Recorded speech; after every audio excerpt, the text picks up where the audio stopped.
आज जिस शादी को लेकर एतराज़ हो रहा है कि कैसे 6 साल की उम्र में शादी कर लिया, तो बताओ अपने दामन में कभी झांक कर देखे हो कि तुम्हारी मजहबी किताब क्या कहती है? इसकी जो कानूनी किताब है ना, एक मनुस्मृति कहलाती है कानूनी किताब। जैसे हमारी कानूनी किताब क्या है? कुरान है, हदीस है। उसकी कानूनी किताब मनुस्मृति है। उसमें शादी की जो उम्र है वो कम से कम 4 साल है और ज़्यादा से ज़्यादा 8 साल है। अब बताओ कि जब 6 साल का नाम सुनकर इन लोगों के पेट में मरोड़ हो रहा है तो 4 साल तो 2 साल और घट गया ना जी, हैं? तो इनको अपनी किताब देखने की फुर्सत नहीं होती। ये कमी कहाँ निकालेंगे? इस्लाम में। और इनको भी पता है और पूरी दुनिया को पता है कि इस्लाम के अंदर कोई कमी नहीं हो सकती। हाँ, मुसलमान के अंदर कमी है, इस बात को हम मानते हैं, तस्लीम करते हैं। मुसलमान बुरा हो सकता है, इस्लाम बुरा कभी नहीं हो सकता। ये लोग इस्लाम की कमी निकालते निकालते मर जाएंगे, मिट जाएंगे, मगर इसकी कमी नहीं निकाल सकते। तो ये वो चीज़ें तलाश करते हैं जिसको नमक मिर्च और मसाला लगाकर आवाम के सामने इस तरह पेश किया जाए कि इनकी बदनामी हो, इस्लाम की बदनामी हो, मुसलमानों की बदनामी हो, हुजूर अकरम सल्लल्लाहु अलैहि वसल्लम की बदनामी हो, अज़वाज मुतहरात की बदनामी हो। हज़रत मौलाना खालिद सैफुल्लाह रहमानी साहब, नाम सुना है तुम लोगों ने? जी, पूरे हिंदुस्तान में सबसे बड़े फ़कीह, सबसे बड़े आलिम कहलाते हैं। उन्होंने अपने मज़मून में लिखते हुए आखिर में इस बात का नकल किया है कि रामायण के अरीना कांड सर्ग 47 और श्लोक 4, 10 और 11 में, श्लोक नंबर 4, 10 और 11 रामायण में कांड होते, जैसे हम लोगों में पारा होता है ना कुरान के अंदर, तो वैसे ही उसमें कांड है, ठीक है? तो अरीना कांड सर्ग 47 और श्लोक 4, 10 और 11 में इस बात को बखूबी बताया गया है कि श्री राम की शादी सीता जी से जब हो रही थी तो उस वक्त सीता जी की उम्र 6 साल थी। तो अब क्या कहेंगे ये लोग? ये लोग तो श्री राम को फॉलो करते हैं ना, उनको अपना रहनुमा मानते हैं। तो क्या कहेंगे ये लोग जो हमारे नबी पर एतराज़ कर रहे हैं कि 6 साल की बच्ची से निकाह कर लिया? तो अब ये क्या कहेंगे?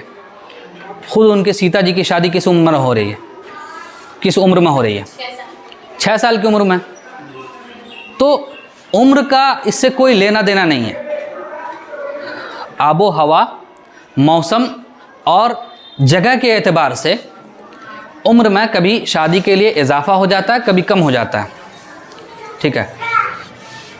इसी तरह मनुस्मृति में जो शादी के बारे में बताया गया है वो यही कहा गया है कि अगर लड़का 30 साल का हो तो लड़की 12 साल की होनी चाहिए, लड़का 24 साल का हो तो लड़की 8 साल की होनी चाहिए।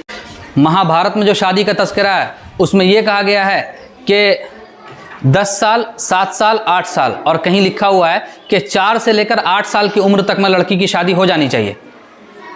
तो अब क्या कहेंगे ये लोग? क्या जवाब होगा इनके पास? खुद इनकी मजहबी किताबों में ये बात लिखी हुई है कि 4 साल, जो कि 6 साल से भी कम होता है, 4 साल से लेकर 8 साल की उम्र में शादी हो जानी चाहिए। ये नहीं कि शादी 8 साल की उम्र में करो, नहीं, 4 से लेकर 8 साल तक में हो जानी चाहिए।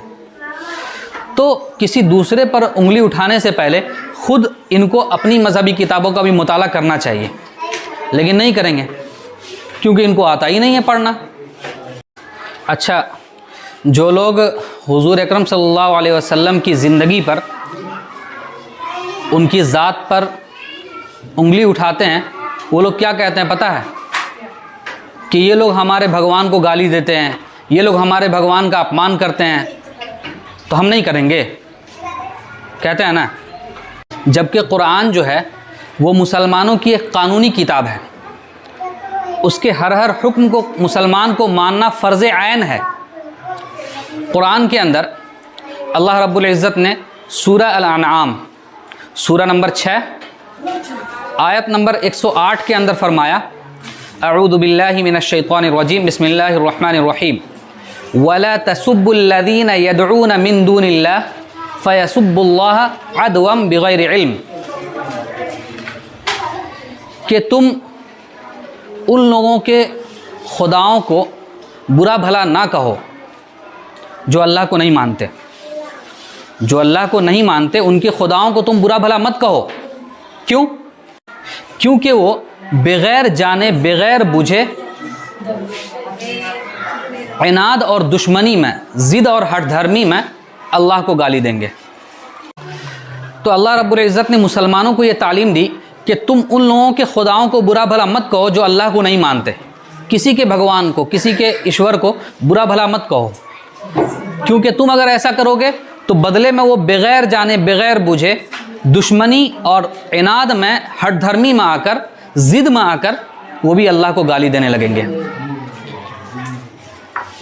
तो बताओ कि कुरान का हुक्म क्या कह रहा है कि तुम किसी के भगवान को गाली मत दो। तो मुसलमान कैसे ये काम कर सकता है? कर सकता है जी। मुसलमान कुरान के हुक्म के ख़िलाफ़ कर सकता है। और अगर कोई मुसलमान करता है तो उसको सिर्फ ये कह दिया जाए कि तुम अपने आप को मुसलमान कहते हो और कुरान का हुक्म तुम्हारा ये कहता है कि तुम किसी के भगवान को गाली मत दो, और तुम उसके ख़िलाफ़ कर रहे हो, तो तुम मुसलमान ही नहीं हुए।